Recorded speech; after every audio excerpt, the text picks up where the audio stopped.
Hi guys, ITI and diploma ज्ञान में आपका स्वागत है। पिछले वीडियो में हमने अग्निशामक यंत्र और आग के बारे में पढ़ा था। किस प्रकार की आग किस में लगती है और किस आग पे कौन सा अग्निशामक यंत्र प्रयोग किया जाता है, इसके बारे में डिटेल में पढ़ा था। आज पढ़ेंगे 5 कॉन्सेप्ट, 5 यस कॉन्सेप्ट। 5 यस अवधारणा क्या है, 5 यस संकल्पना क्या है, इसके बारे में डिटेल पढ़ेंगे।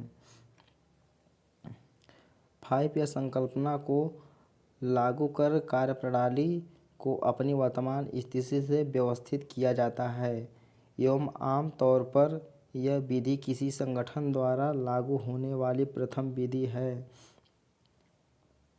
अर्थात 5 यस एक ऐसी प्रणाली है जो एक व्यवस्थित कार्य प्रक्रिया को कायम रखते हुए अपव्यय को कम करती है एवं उत्पादकता को बढ़ाती है।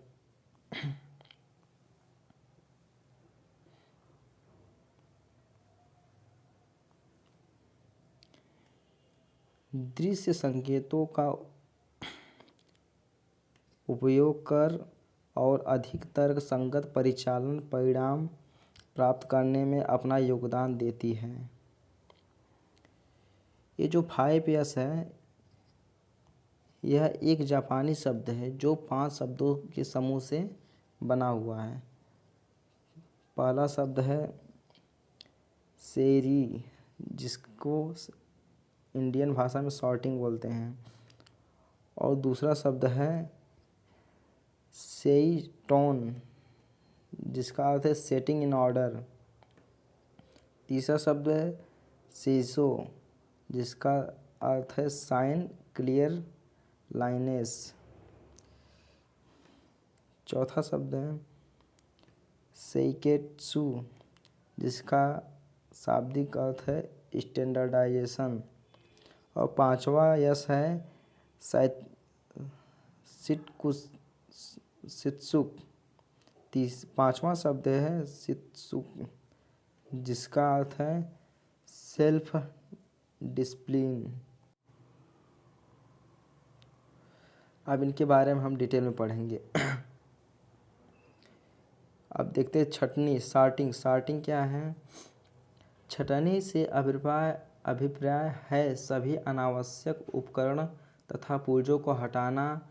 कारखाने के प्रत्येक पुर्जे का निरीक्षण करके उन सभी पुर्जों को हटाएं जो आवश्यक नहीं हैं। और दूसरा देखते हैं क्रम निर्धारित करना, सेटिंग इन ऑर्डर। प्रत्येक वस्तु के लिए एक निर्धारित जगह होनी चाहिए तथा प्रत्येक वस्तु अपने स्थान पर होनी चाहिए। वस्तु का स्थान उस स्थान से नज़दीक होना चाहिए जहां वस्तु का अधिकतम प्रयोग होता है, ताकि मजदूरों को बार बार उसी उपकरण को खोजने में समय व्यर्थ नहीं करना पड़े। और तीसरा है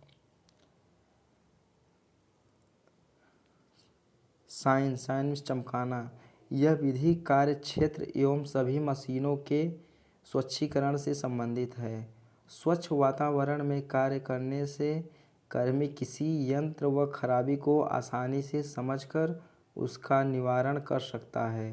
संगठन प्रायः साइन स्तंभ को प्रारंभ करने से पहले साइन असाइनमेंट विधियों एवं उपकरणों आदि को स्थापित करता है। चौथा है मानकीकरण।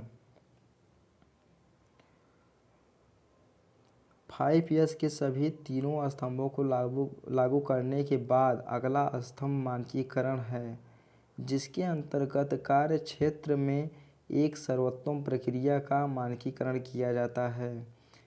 इस विधि के अंतर्गत उस प्रक्रिया का मानकीकरण किया जाता है जो पूर्व के सभी तीनों स्तंभों को कायम रखती है। यह विधि निम्न मापदंडों को पूरा करती है: कार्य की जिम्मेदारी प्रदान करना, और दूसरा है नियमित कार्य के रूप में समकालित करना, और तीसरा है नियमित जांच करना। और इसी क्रम में पांचवा यस का अर्थ है स्वयं अनुशासन, सेल्फ डिसिप्लिन। प्रमापों को निर्धारित करना और उनका अवलोकन करना। जब आप 4S का ध्यान रखते हैं तो यहाँ पाँचवा यस स्वतः लागू हो जाएगा। उपरोक्त 5S के अतिरिक्त 3S और भी है, सेफ्टी, सिक्योरिटी, सेटिस्फैक्शन। अब हम आगे देखते हैं कि 5S के कौन कौन से लाभ होते हैं। 5S के पहला लाभ है कार्यस्थल अधिक स्वच्छ और व्यवस्थित हो जाता है। दूसरा है कार्यस्थल पर काम करना आसान हो जाता है। और तीसरा है लागत में कमी आता है, यानी कि जो सामान इधर उधर बिखरे रहते हैं उनको कई मज़दूरों की आवश्यकता पड़ती है, बहुत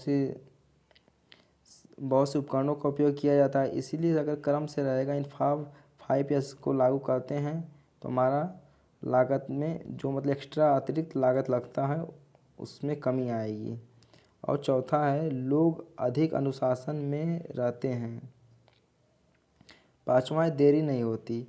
जैसे कर्मचारी हैं, मजदूर हैं, अपने कामों पर देर से नहीं आते, वह समय से आ जाते हैं अपने कामों, कंपनियों में, फैक्ट्रियों में सब समय से आ जाते हैं। और नेक्स्ट है अनुपस्थिति का आंकड़ा कम होता है। जैसे बहुत से कम लोग एब्सेंट होते हैं, हमेशा उपस्थिति बरकरार रहती है इस नियम को लागू करने से। नेक्स्ट है दुर्घटना में कमी होती है। जैसे दुर्घटना, जब सब सामान व्यवस्थित रहेगा, सब साफ सफाई रहेगा तो दुर्घटना में जाहिर सी बात है कि दुर्घटनाएं कम होती है। इसी में नेक्स्ट है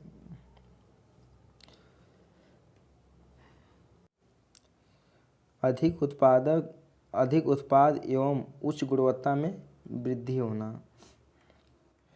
5S के उद्देश्य क्या है? 5S हम क्यों अपनाते हैं किसी फैक्ट्री या कंपनी में? 5S का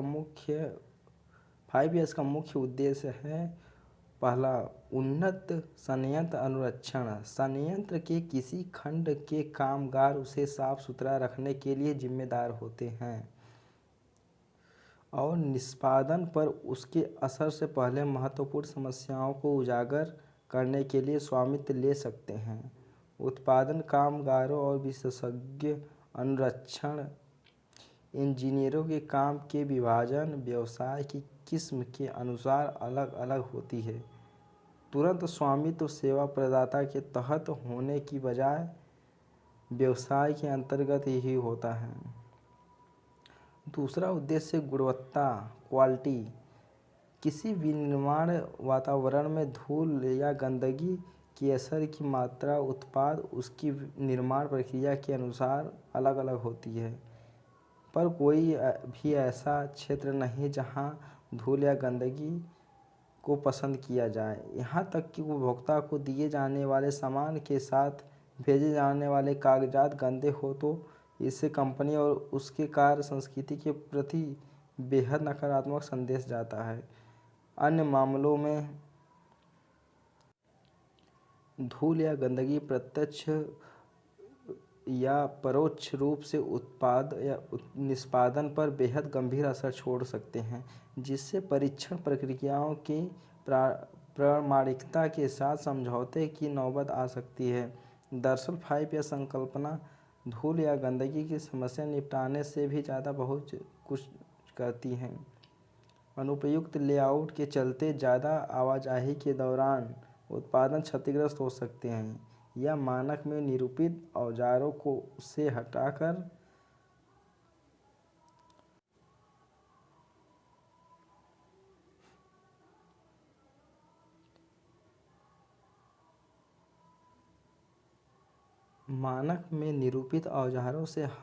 किसी अन्य औजार के इस्तेमाल से भी अनावश्यक टूट-फूट हो सकती है। इसका ध्यान 5S के द्वारा रखा जाता है। तीसरा उद्देश्य है बेहतर सेहत और सुरक्षा। कार्य बेंचों और स्टोरेज रैकों से दुर्घटनाएं कम होती हैं। जैसे अच्छी तरह साफ सुथरे फर्श, गुणवत्ता की तरह ही सुव्यवस्थित साफ सुथरी सुविधा मानक पद्धति के ज़्यादा अनुरूप होती हैं। Thank you guys. आपको बस यहीं तक पढ़ाएंगे, बाकी नेक्स्ट पार्ट में आपका टॉपिक कवर किया जाएगा। धन्यवाद।